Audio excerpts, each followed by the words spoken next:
I wish we had a button of just like insert clickbaity sentence here. And then the intro will start. I think that's what I'm going to do. Just like here. Nice. Welcome to Let's Pick This Up Next Week. I'm Dee. And I'm DJ. We're two therapists who like to dive deep into everything from mental health to politics, voting, and whatever else is going on in the world. We're here to have real conversations about life, the issues that matter, and how it all affects us. Because let's face it, there's always something more to talk about. Exactly. So grab your coffee, settle in, and join us as we break it all down. We'll catch you up on the big stuff, the personal stuff, and the things you didn't even know that you needed to think about. And when we run out of time, we'll pick this up next week. So, Dr. DJ, a lot's been going on in the world, to say the least.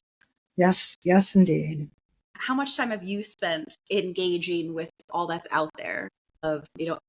Obviously, when things happen like a murder of a well-known figure like Charlie Kirk, today we're not talking necessarily about Charlie Kirk, but more about the culture and how it responds to that. But how much have you been staying up to date on the news and watching it happen? I am staying like up to date on the news and people's takeaways. And, I'm really, focusing on like how much divisiveness there is in our country today. I'm working on, I think I mentioned before in previous episodes, like I'm working on a framework that I'm calling the coexistence framework that's trying to think about like how we can really, and my framework is based on like how a therapist and someone with opposing views can like work together and both people be present in the room and in the session. But I think about that and like in our society, how can we have conversations? Yeah. Because I believe that's where change happens. Like, I know a lot of people are like, revolution and what's the word from Hunger Games? I always forget, but like violence and rioting and stuff. And that's where like change happens. It's the revolution. And is it revolution? Yeah, I was right. Is it not? But I feel like there's resistance.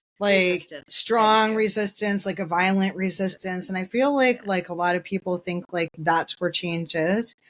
And my answer to that is always, that's not where sustainable change is. Because like you might get like resistance on the other side and people fighting and somebody might like win. But like sustained change doesn't happen there because like people haven't been able to like be educated and see a different side and be willing to like see, why someone believes the way they believe and be able to like come together and really make change. And I always say that change happens in conversations. And so I have been paying a lot of attention to what's going on and what people are saying. And I try to look at like news sources from like all over the place. And when it comes to like Charlie Kirk first, one of the things that's happening a lot and our political culture. No, that's not the word I'm looking for. Climate right now. Climate. Yeah. Is that there's a lot of policies and hatred and a lot of things happening against transgender people. Which of course, I'm passionate about as a transgender person. But even if I weren't, I would still be passionate about so much hatred coming toward such a marginalized small group who's just trying to like live their lives. But when Charlie Kirk, was shot, one of the very first things that were reported were that the bullets had the shell casings that they found had trans ideology written on the shell casing. And like there just has been like so much to try and tie all the violence in the world to such a small percentage of people. And so like that got people fired up and like, everything was happening. I was trying to like read like what is really going on and following the news and why are things being reported too soon, and of course that didn't turn out to be true. It was like a brand name of the bullet or something was trans. But like, it's just because our climate is so heated right now that these things are happening. And one more thing I want to say on that before we like go into our whole, and you and I, had our show before the show just now, but I did see some posts that were kind of heartening. Is that the opposite of disheartening? So like I saw encouraging. So I saw like, I saw a lot of people who were, again, like, this is the change, like there was a lot of things that I saw that were kind of like, this is, again, not the way that we go about it. But I did see some people who were like, someone posted something on my friends, one of my Facebook friends, and someone who leans like Democrat. And I was like really encouraged to see this post because it was like two people who sat down and compared what their social media looks like and the difference. So it was like a person who leans right and a person who leans left. And so the person who leans right, was like, this is so sad, that this man was killed because he was, such a God-loving man and like talked about, what your purpose, finding your purpose and all this stuff. And so they sat down and the other person was like, I have not heard any of that about like Charlie Kirk. What I've heard of him about like talking against transgender people, talking about like gun violence and talking about like, gun rights and like this kind of stuff.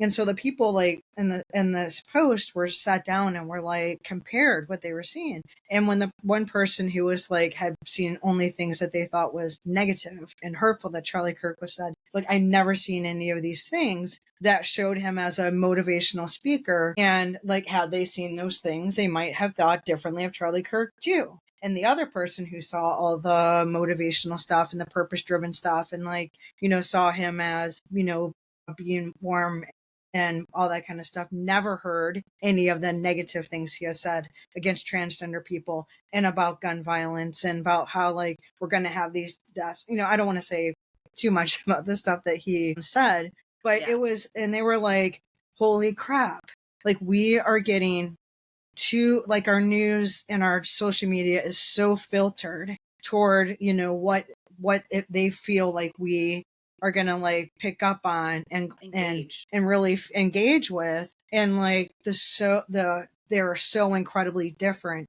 And you're seeing so completely two different sides of even the same person. And, it really makes like you stop and think about like, instead of just being like, why do you feel like that? And why are you saying that stuff? And you're wrong and all that. But like to be able to sit down and like, hey, I would never feel this way about this person. Why do you feel that way about this person? Like asking questions and engaging and listening.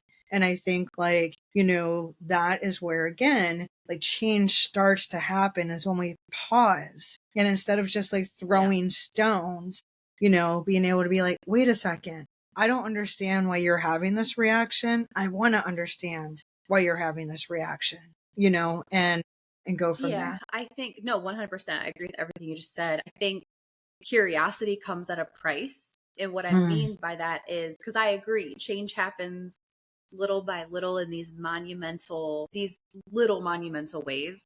And I do agree. I think a large part of how, talk a bit more too, and we'll get back to it, of like why I think that we are divisive and how social media plays a big role in it and everything.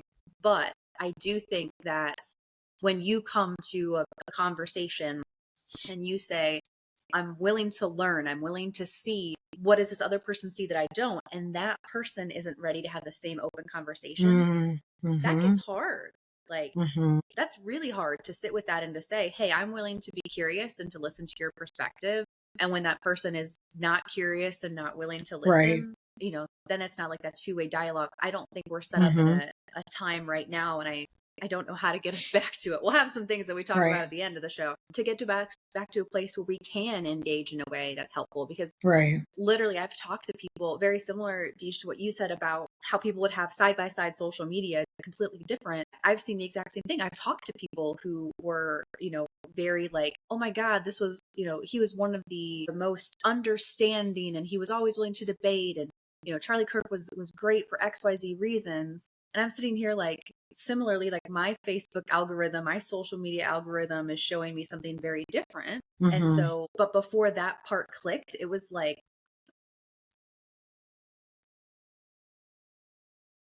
can't gaslight when you're both actually living in reality. Like we live in a world where there's different realities occurring about the exact same thing, same thing, but we have different realities around it. It's terrifying. Terrifying. And that's how misinformation gets spread. That's why people are, become like we as humans, so bringing in some psychology, evolutionarily speaking, we're tribal creatures. We survive best when we have good communication with those that like have in-group think with us. Now, as advanced beings, we know that in-group thinking leads to a lot of voices not being heard. It leads to not having the best ideas at the table because you're in an echo chamber. Right. But because we're literally wired to find people that agree with us that can work in the same direction, when we start to get this feed of our algorithms and whatever that make us believe, oh, here's my sense of community, and all of these other people, there's something morally wrong with them because they're so off basis on this, let me just huddle with my tribe deeper. And that just continues to push this divide. Right. Right. And it's interesting too what you said about like communities, because I always talk about like building communities on similar interests. And that doesn't necessarily mean that like everybody agrees. And like, for example, if my interest is, pottery making, I usually use like underwater basket weaving because is that really a thing? But like, it's called throwing. It's pottery throwing. See, that's not one of my interests. It's not literal throwing, but like making. That's called a rage room. So if my interest is underwater basket weaving and I want to meet other people who have that interest, I'm going to go to places where people do underwater basket weaving. And we might be able to have conversations about different things while we're there. We might not always agree on everything, but that's the thing that joins us together. So like, I believe that like community is based on common interests. It may not always be, and it shouldn't always be people that like friendships shouldn't be that way, right? Like you don't want friends who just like echo everything that you say.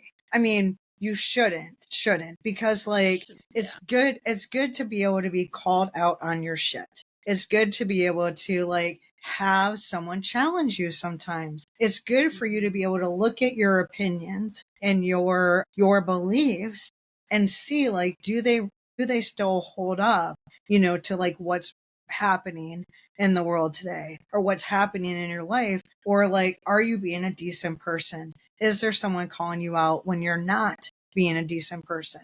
Or are you surrounding yourself by like people who like also don't want to be decent people, Yeah, we should be okay having a healthy discord with other people because it's not truly conflict in the way that we think what conflict looks like. It's not conflict to not agree with literally everything something your friend says, right?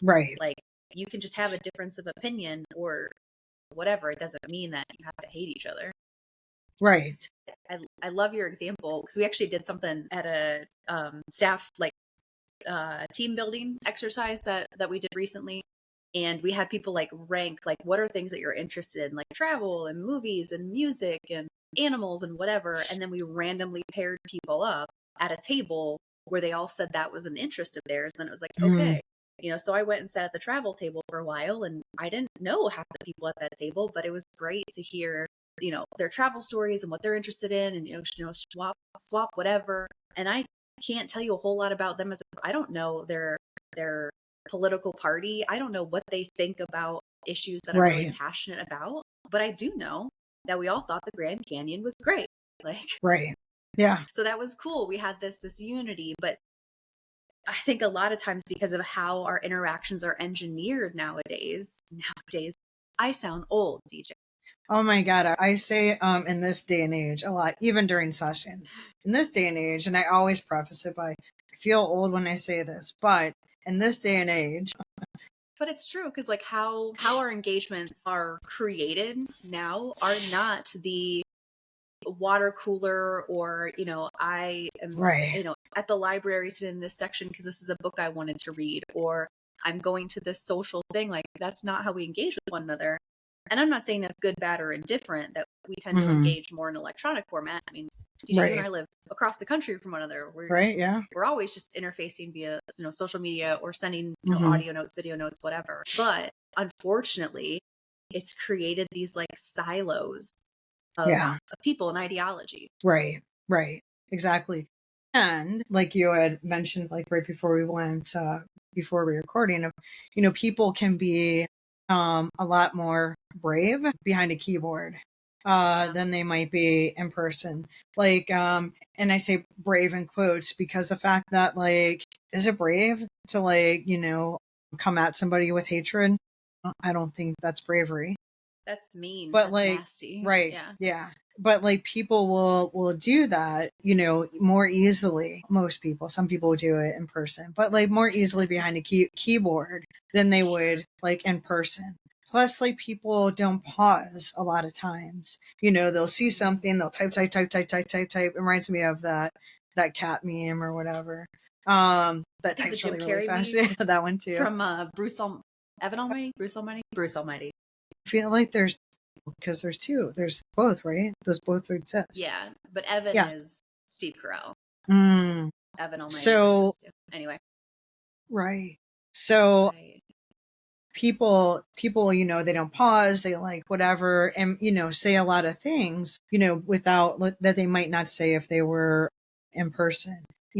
And so that can be problematic too. Like those they're not debates, they're just people coming at each other with hatred and meanness and that kind of stuff, versus like you maybe wouldn't do that in person. No, and I like that you said even like it's not a conversation, because I'm literally thinking of like comment sections are not conversations, right? So like you're not even saying something or adding to the quote conversation to share, to question, to interact. It's just getting it out there and then moving on. Like, and it's never, and maybe making someone else's day worse. Right. And people name call and like, all the stuff. Like I will go into those comment sections, especially, if it's things that I'm really like passionate about, again, like transgender rights and that kind of stuff. And I will go in with facts, and no name calling and no like, anger, and just facts. And like, what I do notice is that like generally people don't come back at me with name calling after I've like, if I've like just like, been a matter of fact and like, and generally like it stops. Like they do not usually keep going on in that thread with me, because I am not engaging and just pointing fingers and like you're saying this, but like here's the actual like fact of it, and like you're saying this, but like this is, and people have a harder time like again throwing hatred at like just someone who's seeing facts. They'd rather me, also like spew some hatred back. Yeah, it's that like, it feeds a part of our brain to unfortunately engage in that way. But and I give a lot of credit to that too, because you taking the time to go through and do that. One, not a lot of people in comment sections are ever really looking to be educated on anything. Right. Usually not even the person who created the content is interested in someone's comment. They're interested in the fact that was an engagement, positive or negative. And I want to circle back to that in a minute. But I think the idea of, holy crap, I lost it. I'm going to find it again. What was I just saying? But the idea of spending the time critically thinking, finding the research, finding the sources, articulating and putting stuff together. We live in a world that is like stupid fast paced.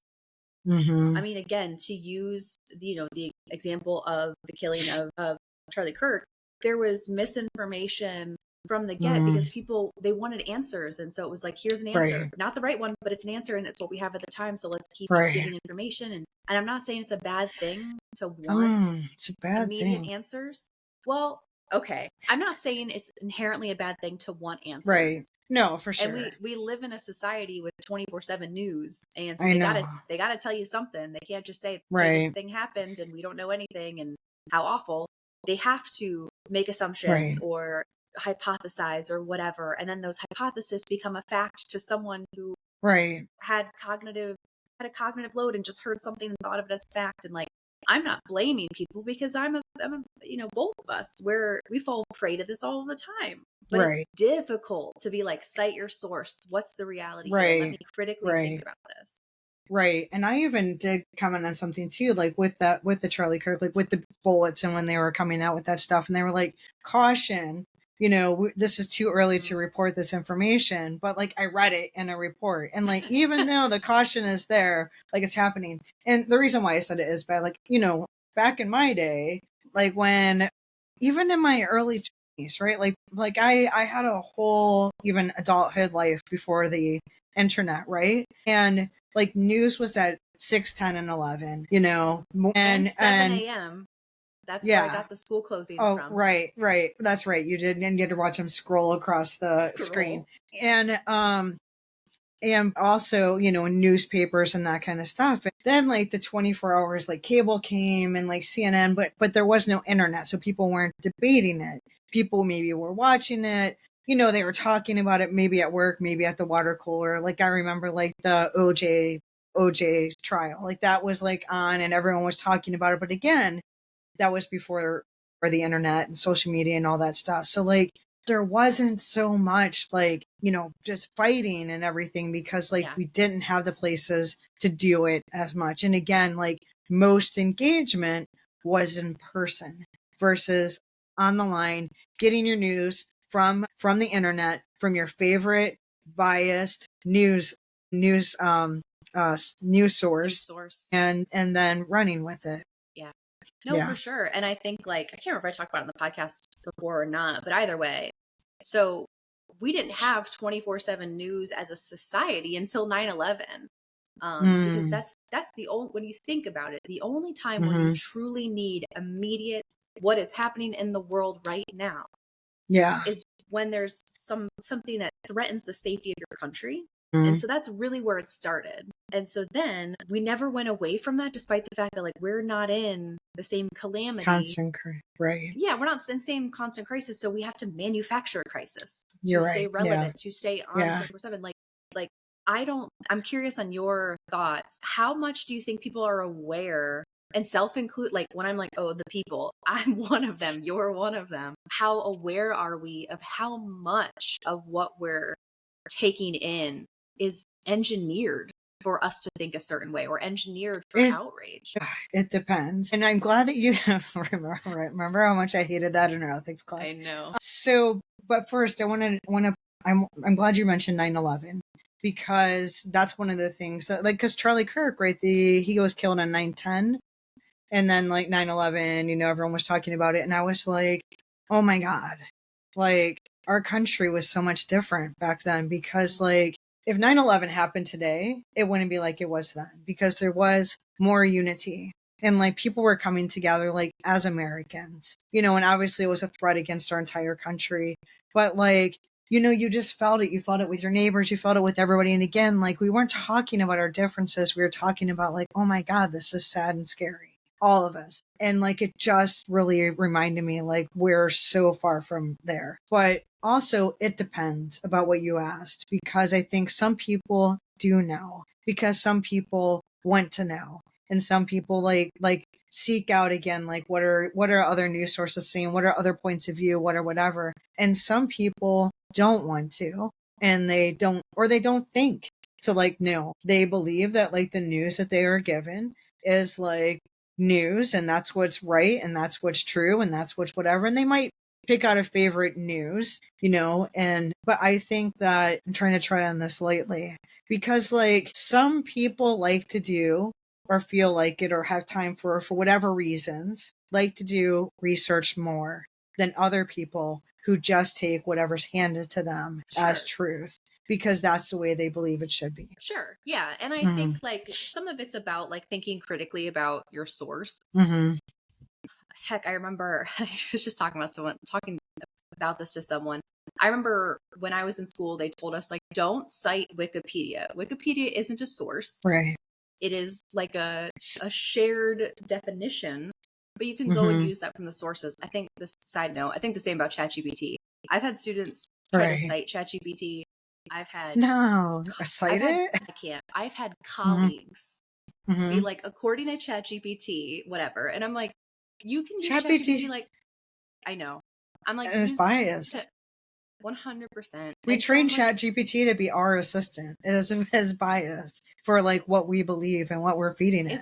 It's always going to be like a, hey girl, like, yes, you're correct. You're right. Everything. I literally said the other day to it or something. I'm just like, should I buy a house that is this much out of my price range? And it's like, it'll be difficult, but you can do it. And I'm like, I cannot. But thanks though. Thanks. Oh my God. I had ChatGPT like recently. I challenged it on something it said. And I was like, why are you saying that when you just said this? And it literally, you know, like you'll see now where it types about like the thinking more for deeper, but it said something like thinking more, applying empathy. I died. Like, it was like, wait a second, that response must not have been empathetic enough. Because I was like, no, why? That's some bullshit. Why are you saying that? This is totally an aside, but like you can now see, oh yeah, like I had one, I gave it a really complicated prompt about, I want to go to more, to make a long story short, I want to go to more MLB parks next year. I asked ChatGPT to help make me a road trip to maximize the amount of parks I see and try to see the Guardians as much as possible during said trip. So I like gave all those parameters, and like I pay for GPT, so I have GPT-5. And it said I have to like give it a lot of information. Like, thought for 2 minutes and 49 seconds. And it gives me like its thought process. So it'll say, like, I need to find the 2026 MLB schedules. I'm going to look for a week in 2026 where Pittsburgh, Philly, Yankees, Mets, Boston, and Baltimore are all home. And then it's like, I see the MLB schedules are available, but the exact times might still be TBD. I'm going to focus on finding clusters of home series. It is so like, it will now tell you its whole thought process, not just the answer, but you got to click on it. But anywho. Yeah, that's what I was like when it, like, it's so biased though. Like, I mean, empathy. It is like if you interviewed an assistant and you hired that assistant and that assistant worked in your office with you, like, your assistant is biased toward the person that it is assisting. Like, it knows who's paying the paycheck, right? So like ChatGPT is just a biased assistant. Very helpful. And it is. Pro tip for everybody. If you're using ChatGPT to research things or to cite cite your sources and then go to that link. Check check the link. Yes. Check the source that it comes there out are with. So many times, maybe not as much now, I know, but there have been times when it completely made up sources. And like, I would go and like, this does not exist. This is not a thing that like exists anywhere. Like, what the hell? And then I'll be like, oh yeah, sorry about that. You're right. Thanks for chatting. Thanks wrong. It did a math problem wrong for me at one point. Really? I I mean, it says ChatGPT can be wrong. Like, it is definitely not something that you would cite like you would like on resources. I love it. It helps me like organize, grading. It helps me like organize proposals. It helps me like organize, like I tell it to like be my marketer for my business, give me like one actionable step a day, whatever. Like, it is very, very helpful, but it is definitely not it's definitely not to be cited. It's not actually a researcher, right? But like in the same vein of like, so GPT is like made for that. So like when people are like, oh, these targeted ads on TikTok or Insta or whatever, like they know exactly what I'm thinking. They know exactly what I want to buy. Honestly, sometimes it's super convenient because I'm like, oh my God, I did forget that I would love that. Or like, recently my dog passed and I made a post about it. And now I get a lot of dog memorial stuff. And now I'm like, this is sad, but actually kind of nice because I had never really sat down and did the research on what, whatever.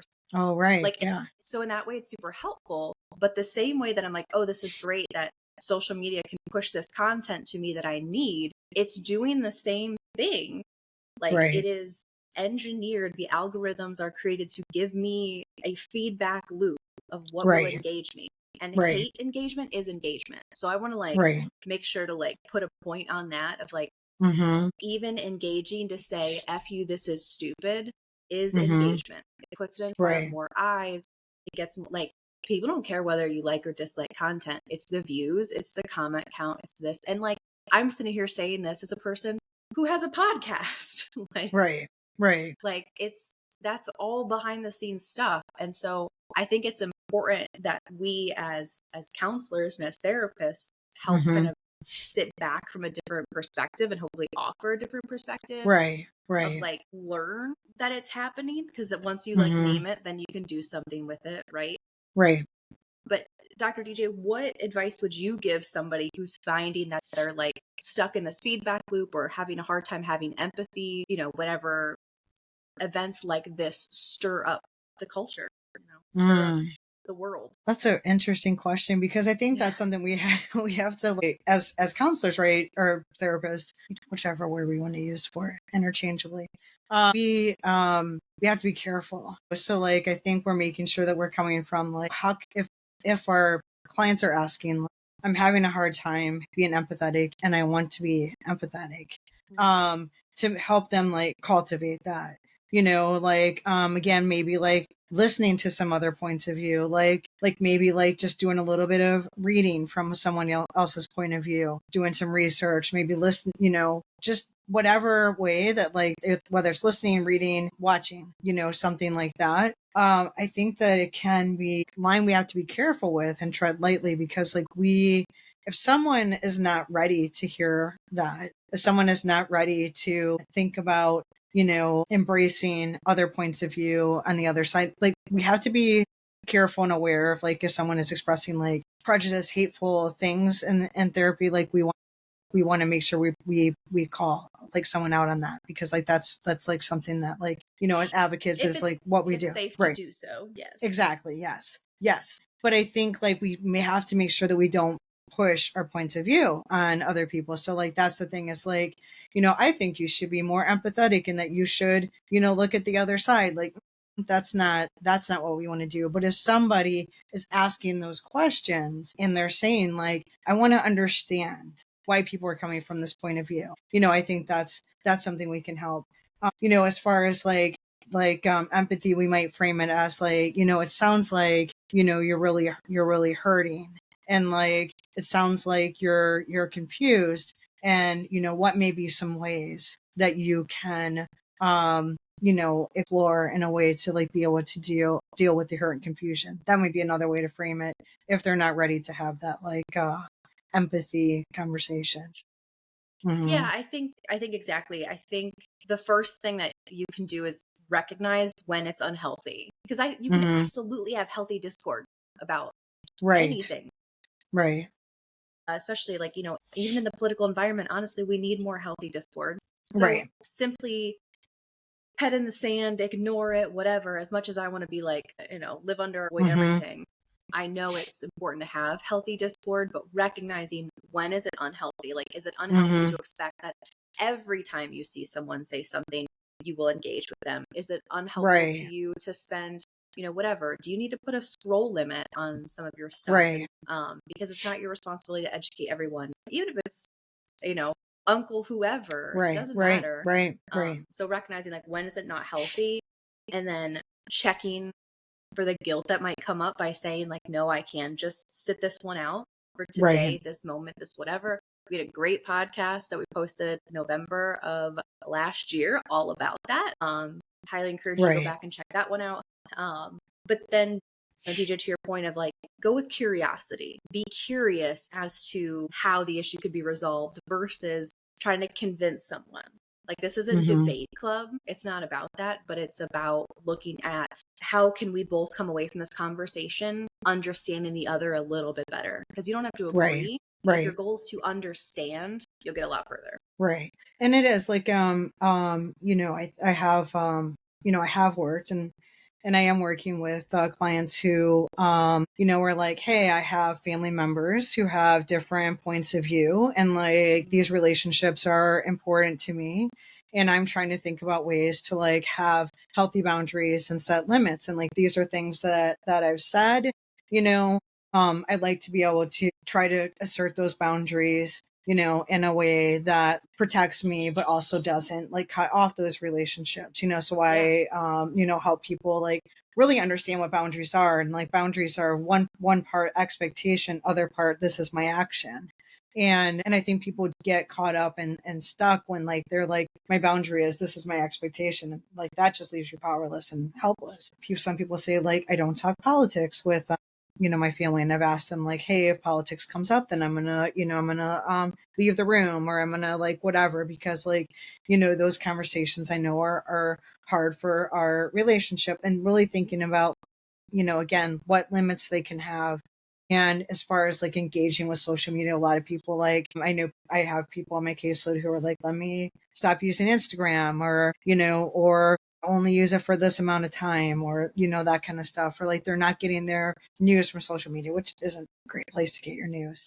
And they're really, really trying to set limits and help people understand that they can set limits and to work through, like you said, like guilt, if they might have a like, hey, I feel like it's too much and I feel like I should know, but like also like you can't get to a point of like complete burnout where you just can't engage at all if you want to stay informed. Absolutely. Yes. Very well said. I think it's that balance, and it's our brains literally cannot, like when we're rage baited, when we're click baited, when we're engaging with people in this argumentative way, it makes a part of our brain buzz, but we can't, like we literally cannot sustain it long term. Like that's not healthy. Our brains were not wired for fighting conflict all the time, because your body, your brain does not on a physiological level understand the difference between verbal conflict and physical conflict. Right. It activates the same areas of the brain.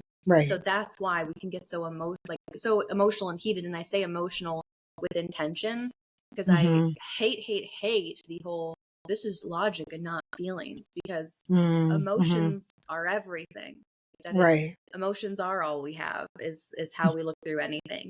Anybody who's good with data can tell you, the data can tell you any story you want it to. You just have to be a good storyteller. Same thing. Our emotions are the filter we interact with the entire world through. So you have to watch those emotions, preserve those emotions. Right. I want to close with more of a pondering for our listeners, hopefully. Besides, follow our advice, except you should engage on this video, right? Like, comment, subscribe, post, whatever, anything and everything, please and thank you.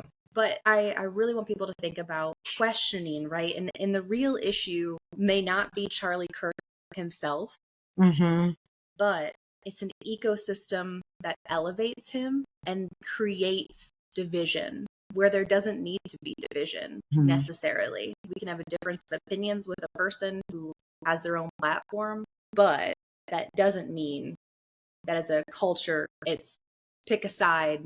Was this okay or was this not okay? Because I think we're all on one side of that issue of whether or not it was okay or not okay. Yeah. Yeah. That's my 2 cents.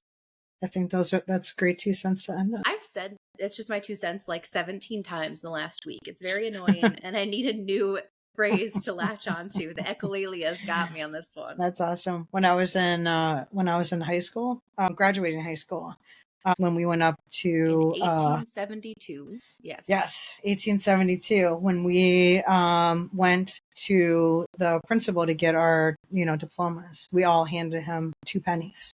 Just be like, here's our 2 cents. Here's our 2 cents. Yeah. So it's a great 2 cents is great. I want to know the origin of it now that I keep saying it. Anywho, that is an episode for another day, and I think that's something we can pick up next time. Let's pick this up next week. Sounds great. All right. Thanks, everybody. Have a great day.